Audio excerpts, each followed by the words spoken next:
Hello, everybody. Today I'm going to be giving you a mini book haul. Now, book hauls don't make a regular appearance here on my channel. I'm just not a big book haul kind of gal, but I wanted to do one today because several of these books, which I just very recently accumulated, are actually going to be on my reading plans for the rest of the year. So I hope to finish all of them before the end of the year. A couple of them I hope to finish before the end of the month if I'm lucky.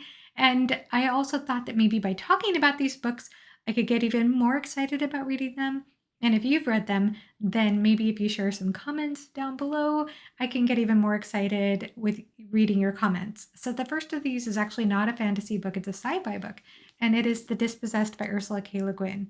And I decided that I wanted to start my Ursula K. Le Guin journey with this particular book because it is so highly regarded among especially sci-fi readers, but people who love great literature say that this is a masterpiece. Apparently, it takes place on two different locations. It takes place on a moon, a utopian anarcho-syndicalist society, in contrast to its mother planet, which it's been separated from for many years, which is a civilization of warring nations, great poverty, and immense wealth. So very contrasting societies, and a physicist, I think, that is trying to go between these two areas. This made number 7 on Michael from Fit to Be Read's top 210 sci-fi books list. So I think that's saying something. I'm going to be reading this with Alan from the Library of Alexandria. We haven't set a date yet, but it is on the list to read before the end of the year. Next book is also one that's not a fantasy book, but it's also on my reading plans. Actually, it's on my reading plans for this month. So this is Gates of Fire by Stephen Pressfield. And I first learned about this actually over on Theo from Rekindled Readers channel. He started this and he's going to wait to buddy read it with me and several others, including Alan, who we bullied into buddy reading with us, and Alex from Tall Guy Reads, maybe a couple of other people as well.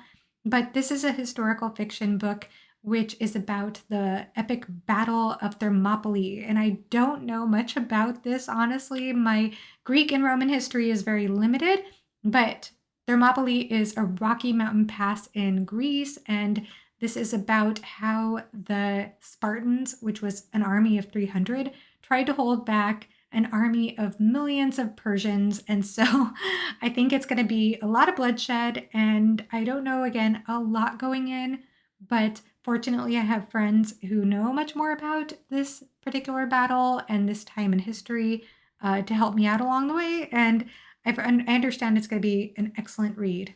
All right, the next one is also on my reading plans for the month of June, and it keeps getting pushed back on my TBR because I am going to be in a buddy read of this book with some other people, and I think we might end up reading it at different times. I suspect that might be the case.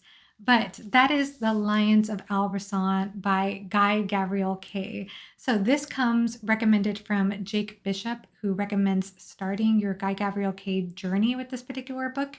And it says here on the back that this book is evocative of medieval Spain, and is both a brilliant adventure and a deeply compelling story of love, divided loyalties, and what happens to men and women when hardening beliefs begin to remake or destroy a world.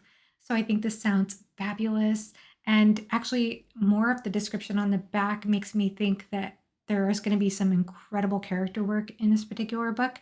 So there is a female physician, and then there is this advisor to a king who is a poet, diplomat, and soldier. And it sounds like there are going to be some really interesting tensions and political dynamics. And so I'm very excited to get to this. All right, next one we have is Cities of the Plain by Cormac McCarthy. And so I've been buddy reading the Border trilogy with my friend Jimmy from the Fantasy Network. And so we read All the Pretty Horses and The Crossing. This is the third installment. And so it's called the Border Trilogy because it's all set around the Texas-Mexico border. And the timeline is interesting in this trilogy. Books 1 and 2 function as standalones, but they are interconnected by themes. And then I think this third book is probably going to have even more intersections. But the first book takes place in the year 1949, following a character named John Grady, as he and his friend end up leaving a Texas ranch and entering into Mexico during that time. And then the second book follows a young boy named Billy, so another coming of age arc, and this particular boy leaves his home in New Mexico to bring a wolf across the border, and it turns out not to be so simple to cross the border and do that. And I love McCarthy's writing. He's very atmospheric. His prose is so rich, and he really makes you feel immersed in where you're reading, but also he brings forth some very heavy themes. I think that the writing, especially in book 2, The Crossing, a lot of the themes explored there remind me quite a bit of Blood Meridian, if you've read that. And I am very much looking forward to concluding the Border trilogy. So I have the book now, and I'll probably be writing all over it, honestly, when I get to it. Okay, next book is a gift from a friend, and it's one that I'm actually reading right now, and that is The Prophet of Edan by Philip Chase. So Philip very kindly gifted me this book in addition to an e-arc. So I already started this on my Kindle and have been really enjoying it so far. This is about a holy war, but it also incorporates a lot of interesting fantasy elements, lots of different fantasy creatures, including magical elves. We also have dwarves, but they're called dwargs in this particular trilogy, and we have trolls and all types of things happening. So it has a lot of wild magic while at the same time having a lot of traditional fantasy themes as well. I did do a spoiler-free review of the first book in which I called Elves and Buddhism because I wanted to talk about some of the transcendental Buddhist elements in that story, which I personally loved. It's my favorite thing about this trilogy. And this one hits the ground running.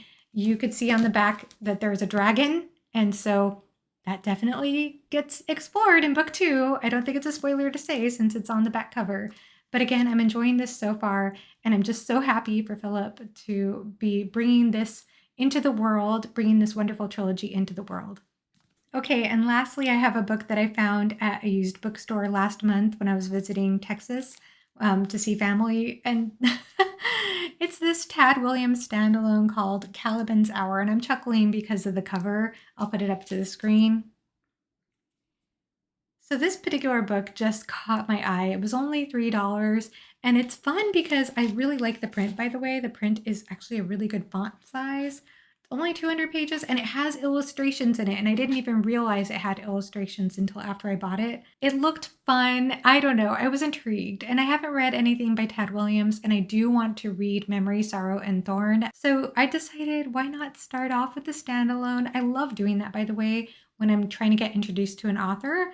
I think it's very helpful to read a standalone first.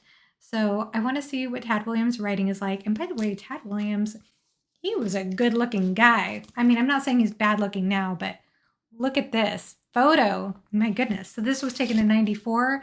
And this particular story, I'm just going to go ahead and read the inner flap. Midnight, the hour when secrets are revealed. The city sleeps, but Miranda is wide awake. The beast Caliban has found her, Prospero's beautiful daughter whom he loved and lost. His monstrous anger demands a victim, but before the hour's fatal ending, he will make her listen to the long-hidden truth of their shared past, how his beloved island became an imprisoning hell. So I am really excited about this find. I'm hoping it'll be a good palate cleanser, possibly a good hidden gem, because I've never heard anybody talk about it. I hope that I haven't heard anybody talk about it, that that's not a bad thing. Please let me know if you've heard of this book before. I would love to know. That's about it, though. I just wanted to share a few books that I've recently accumulated again, and I would love to hear your thoughts in the comment section down below, what you thought about this little mini book haul, and what you thought about any of these books if you read them or if you're planning to read them. So thank you so much for watching, and have a great rest of your day. Bye-bye.